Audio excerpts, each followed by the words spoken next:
Caleb is not who I thought he was. He is not the elite of the 168. All of Caleb's losses have been against the same exact style. A come forward Mexican. Canelo, David Benavidez, and Reséndez just last night. They all had the same style. If this was a showcase for Charlo versus Plant, why would you put him against a come forward Mexican? That makes no sense to me. We got to do better with the matchmaking. If you really want to show their skills and get fans excited for Charlo versus Plant, why would you do that? But let's get in a little bit of breakdown of the fight. Caleb, the first couple of rounds was killing. Like it was easy work. I personally think he won the first, like, maybe, I ain't gonna say the first 4, but 4 out of the first 5 rounds, I personally think he won. But after round 5, he got swept. There was close rounds here and there, but I would have gave it to Reséndez. It just looked like he wasn't wearing the punches good at all. Once Reséndez caught him, he slowed down. And Reséndez was going to the body a lot, which was very smart. Caleb, I thought his defense would be better than that, but it seemed like he didn't want to defend well. I don't know what was going on, because it seemed like everything Reséndez was throwing, it was landing. I'm very surprised, because I just seen Reséndez fight. And he usually not defensive responsible. I don't know if because he was on a big stage, now that he wants to be defensively responsible and be locked in. But he usually doesn't fight like this.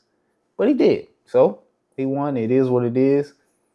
There's no controversy in this fight. Well, except for the 115, 113 card for Caleb wasn't that much controversy, because I could see him giving the close rounds to Caleb. But it is what it is. The right man won. I honestly still want to see the Charlo versus Plant fight. Caleb said in the post presser that there's a rematch clause. I'm not trying to see that, to be honest with you. I think he just has Caleb's number. I'm not trying to see that. But with the fight, it seemed like Caleb punches was like, he was throwing punches, but he wasn't putting no pain behind them. It seemed like he was just throwing punches to keep Reséndez off of him. Like his 1-2, it just looked so soft, and it wasn't landing. His hooks that usually look like they hurt when they land wasn't having any effect on Reséndez at all. And I was kind of surprised on that one. But he just didn't have any power. His face was bruised up because he was getting hit so much. He got cut open from a jab. I don't know if he's been in too many wars, which I don't think so. He's only been in 2 wars. He lost both of those wars. Well, now 3. He lost all 3 of those wars. But maybe his time has just come. I don't know, but I still want to see Charlo versus Plant. On to the co-main event. Charlo, he simply did what he was supposed to do. I mean, I expected this. They put him in there with a guy who isn't elite. And when he does go against the elite, he's most likely going to lose or get knocked out. And that's exactly what happened. The thing that was surprising me was he was way sharper than I remember. Maybe because I haven't seen him in so long and I forgot how sharp he was. But Charlo was sharp. I'm like, God damn. He was sharp and accurate. I was very surprised by that. I expected the slowness, not gonna lie. He looked slow, but I don't think he was that slow, but you could tell he lost a couple steps. I expected that. But styles make fights. I don't know if he's going to land on Caleb like Reséndez was.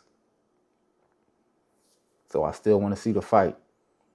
To the fight before the co-main event, I tried to tell y'all, José Reséndez is that guy. He's one of my favorite. He's probably, he's my second favorite prospect for sure. Abdullah is the number 1, and José definitely number 2. Man, I really don't have nothing to say about it, like bad about the fight. Actually, no, I do. I don't like fighters getting hit a lot. He won't get hit a lot, but That check left hook Kyron Davis was hitting him with, I feel like that was affecting him. Not as much though. But I like what he was doing. He was just boxing him. He was outboxing him. He was fighting on the inside, mid-range, long range. He was just better than Kyron. Kyron, he just wasn't throwing. He was getting hit too much, too fast at a high rate. Couldn't throw. But his output is always low. He need to increase his output. I think that's the biggest problem with Kyron. But other than that, you endless, man. His combinations were amazing.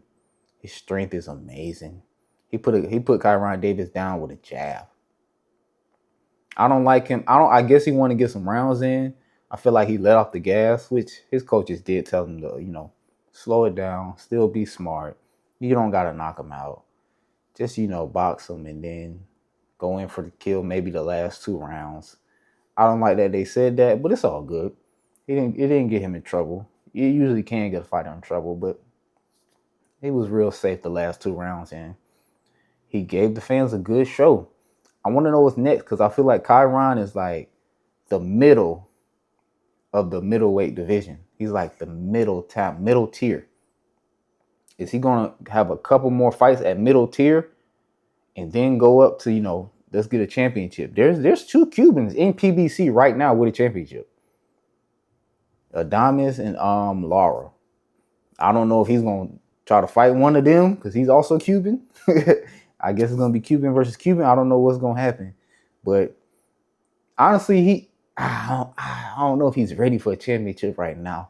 Let's see him a couple more fights, and then let's see him at one of the, not top tier, but just under top tier fight.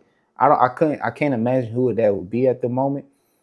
Ammo Williams. That'll be a perfect fight for him. I think Ammo Williams be a perfect fight for him. That'll probably never happen because Ammo is with Matchroom, and as you can see, he's with PBC.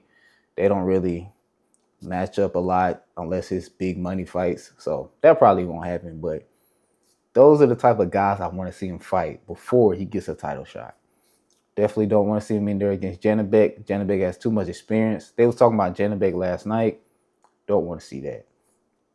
Also, last but not least, Carmel, he wasn't on TV, but I seen his fight on YouTube. Pretty much what I expected. I wanted him to get the knockout, but he didn't. A lot of people are talking about his power because Carmel lands a lot of punches, but he also doesn't really have that one-shot knockout power, as you can see. So it's a bunch of combinations, which is cool, but can he keep guys off of him? Simple fact. He's good fighting on the inside. He's excellent fighting on the inside.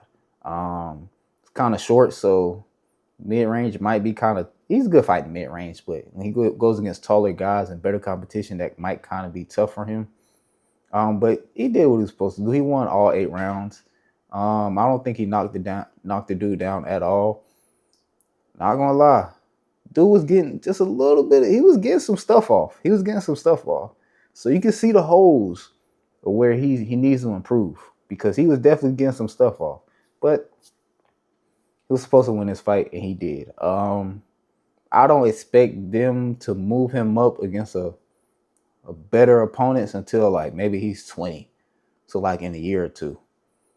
That's when I expect him to finally move him up. So he got a lot of work to do. He'll be all right, though. I want to see him on TV eventually. But all in all, I think boxing won last night. Those were some good fights.